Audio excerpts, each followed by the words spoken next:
manofana sy manabe ireo zazavavy niara ny fanararotana aranofo ny Ekipaty France. Andro eran-tany iadina amin'ny fanararotana aranofo atao amin'ny zaza ny 4 mars. Fandron-dalana ireo tovavy misy 12 no raisy ny antanana no nanamaria ny Ekipaty izany tao amin'ny foibe toerany. Fanampiana ireo tanora avy nisidra fanararotana aranofo ahay itatambola afia ny asa fivelomany izay no natao tamin'ny endrika lalao no nampitana ny hafatra tamin'izy 15 miravavy. Manana nofinofy ny hotafita amin'ny fiainana izy ireo.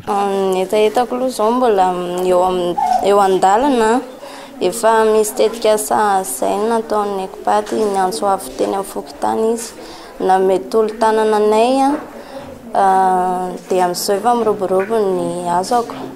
Ny tanjoko dia hotafita anasoa ampiarabelona amiko anapiako andreo zandriko ray aman-dreniko. Voalohany indrindra dia ahafahan'ny ankizy iray mahaleo tena amin'ny lafiny rehetra, na amin'ny lafiny ara-tsaina, amin'ny lafiny ara-bola sy amin'ny lafiny fiainana rehetra.